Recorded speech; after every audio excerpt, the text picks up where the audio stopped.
A childhood of absence. The first wound came from silence.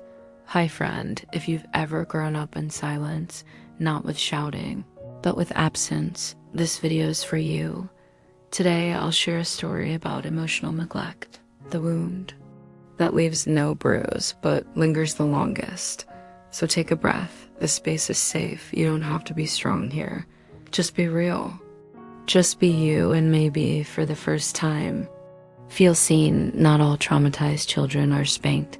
Some grow up without and learn to be silent just to survive in this moment.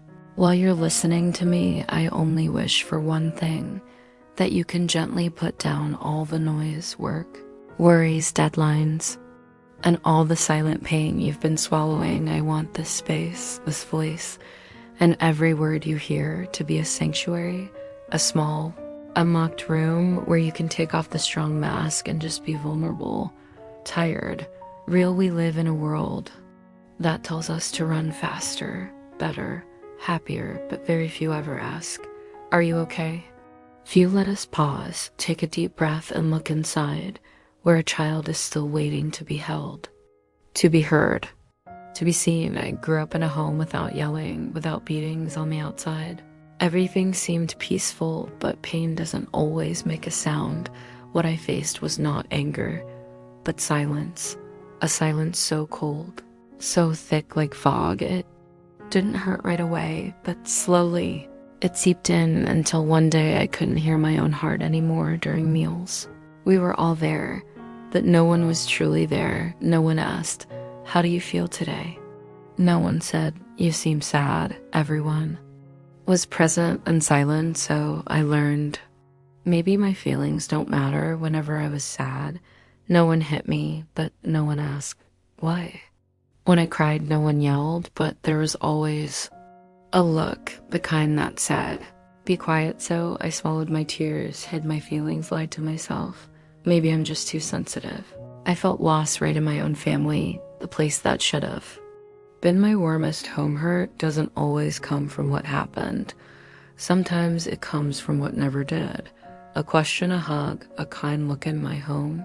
Emotions were something you didn't talk about, not because anyone was cruel, but because no one ever taught them how. No one told me that sadness can be acknowledged, crying can be held, anger can be embraced, not avoided. Whenever I shared a real feeling, fear, frustration, confusion, the answer was always short.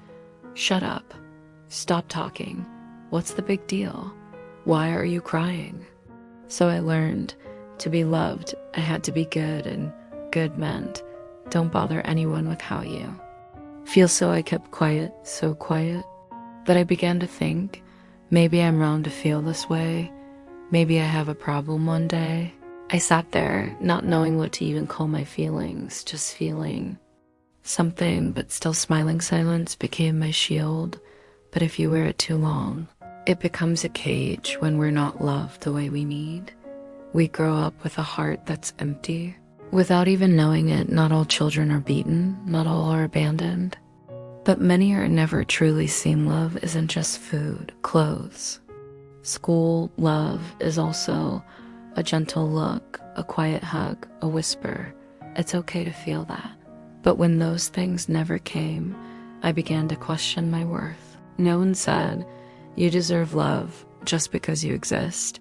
So I tried to earn it, to please others, and forgot how to listen to my own heart. I know all this because I lived it. I became the girl who cared for everyone else, who knew how to read the room, keep peace, make others happy, but inside I was empty because I was never taught how to love. Me, the pain began the moment I lost connection with myself, and the healing began the moment I whispered, are you okay?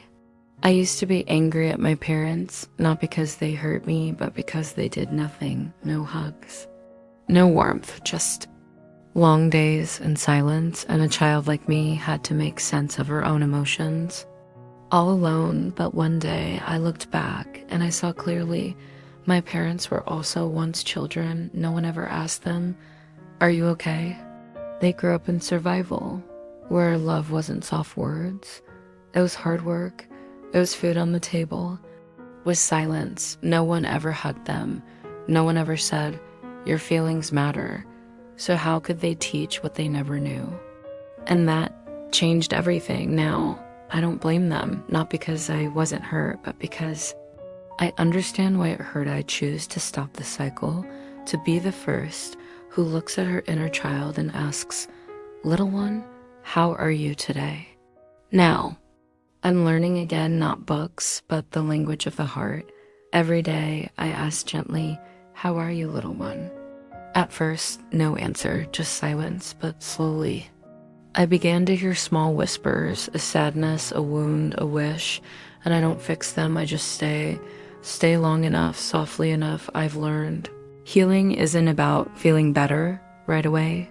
It's about staying with the forgotten parts of yourself, without judgment, without rushing, without forcing strength. Each moment I sit with her, I find a little self-love, a little forgiveness, a little peace, step by step. I return not to the past, but to Memi friend. If you're here right now, maybe inside you is also a child, forgotten, quiet, waiting. That child doesn't need loud praise, doesn't need expensive gifts. They just need a gentle look, a question. Are you okay? We grow up, we learn to be strong, but deep down, that little one still waits to be seen, to be loved. The right way, and I want to tell you this. You deserve it, not because you're perfect, not because you're strong, but simply because you are you. We can't fix the past, but we can start today to hold ourselves with the tenderness we never got, with the hug we always longed for, with tears that no longer need to be swallowed. Everyone can be a good adult for their inner child. You don't have to do much. Just stay, just listen, just whisper, "Baby, I see you. You're not forgotten anymore. Thank you for being here." Subscribe to this channel if you need a soft place to land. Like this video if it made you feel seen. And until we meet again, sending you a sky full of love.